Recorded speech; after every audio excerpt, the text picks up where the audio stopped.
সুপ্রিয় দর্শক মণ্ডলী, আসসালামু আলাইকুম।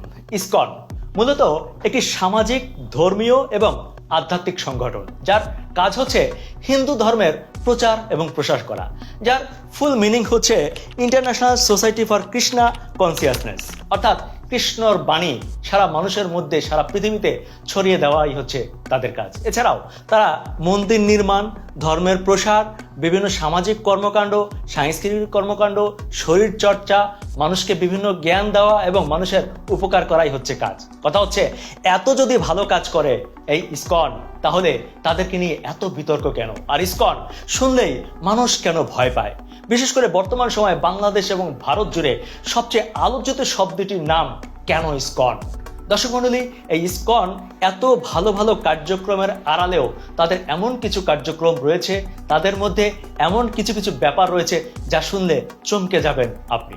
প্রথমেই বলি, অনেকেই ধারণা করে যে ইসকনের জন্ম সম্ভবত ভারতে, কারণ এই ইসকনের ব্যাপক কার্যক্রম, কর্মপরিধি, কর্মপরিকল্পনা সব রয়েছে ভারতে। ভারতে অধিকাংশ মানুষ এই ইসকনকে চেনে, ইসকনকে ভালোবাসে। কেউ কেউ মনে করে যে ইসকনের 14 গোষ্ঠী বোধহয় ভারতেই জন্ম হয়েছে এবং ভারতেই এটা মূল আস্তানা।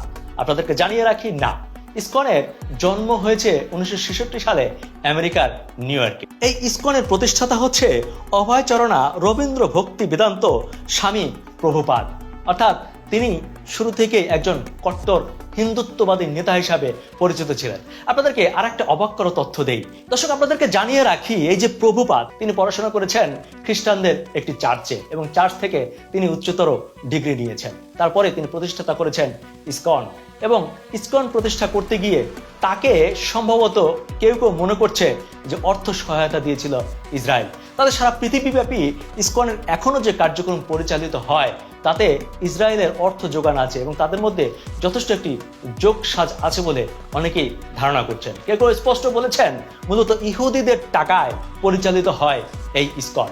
দর্শক মণ্ডলী, এই ইসকন সারা পৃথিবীতে ছড়িয়ে থাকলেও পৃথিবীর অনেক দেশে ইসকন সরাসরি নিষিদ্ধ ঘোষণা করা হয়েছে। যেমন ধরুন মালয়েশিয়াতে ইসকনের নামটিও মুখে নেওয়া যাবে না। কেউ ইসকনের সদস্য হলে তাকে জেল খাটতে হবে। ঠিক একই তালিকায় রয়েছে সৌদি আরব, আফগানিস্তান, তাজিকিস্তান, উজবেকিস্তান সহ পৃথিবীর আরো বহু দেশ, যেখানে স্পষ্টভাবে বলা হয়েছে ইসকনে কেউ অংশগ্রহণ করতে পারবে না।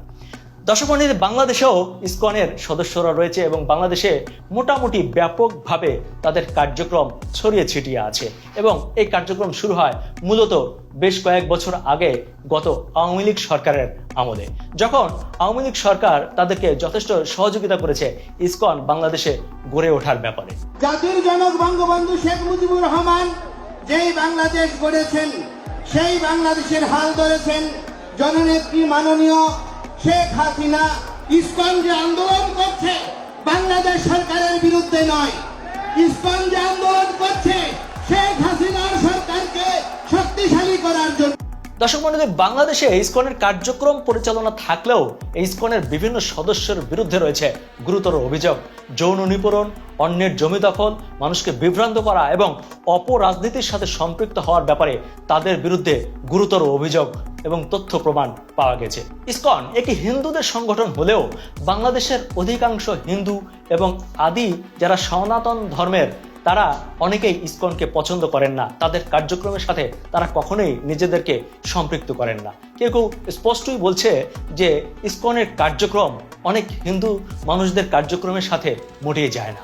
বাংলাদেশের ইসকনের জন্ম হয় মূলত স্বামীবাগের মন্দিরে এবং স্বামীবাগ মন্দিরেই হচ্ছে সারা বাংলাদেশের হেড অফিস ইসকনের, যেখান থেকে সারা বাংলাদেশের সংগঠন পরিচালনা করা হয়। তবে বাংলাদেশে ইসকনের বেশ কয়েকটি বিতর্কিত এবং মানুষের অপছন্দের কার্যক্রম তুলে ধরছি।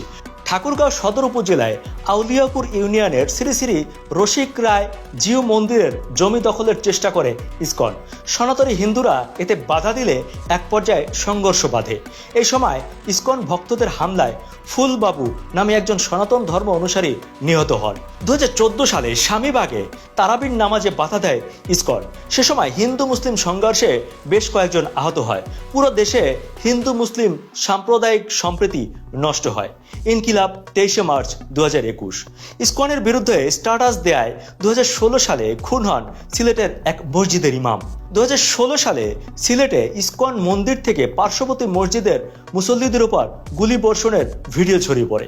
এ সময় ইসকনিদের হামলায় ডজন খানেক মুসল্লি গুরুতর আহত হয়। 2019 সালে চট্টগ্রামের বিভিন্ন স্কুলে ইসকন ফুড ফর লাইফ কর্মসূচির আড়ালে মুসলিম শিক্ষার্থীদেরকে প্রসাদ বিতরণ করে এবং স্কুলের বাচ্চাদের তারা হরে কৃষ্ণ হরে রাম মন্ত্র পাঠ করায়। দর্শক মণ্ডলী, গত 5ই আগস্ট বাংলাদেশের রাজনৈতিক পট পরিবর্তনের পর অর্থাৎ গণ অভ্যুত্থানের পর এই ইসকন এখন আবার মাথাচাড়া দিয়ে উঠেছে। এটি নিয়ে বিভিন্ন রাজনীতি এবং অপরাজনীতির খেলায় যুক্ত হয়েছে জাতীয় এবং আন্তর্জাতিকভাবে।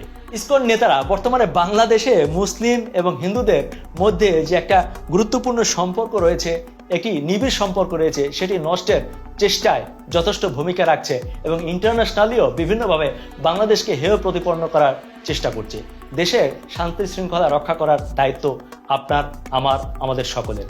এরকম যে কোনো সংগঠন থেকে নিজেকে বিরত রাখতে হবে এবং সঠিক সিদ্ধান্তে সবসময় দেশের পক্ষে থাকতে হবে। আশা করি বুঝতে পেরেছেন। খোদা হাফেজ।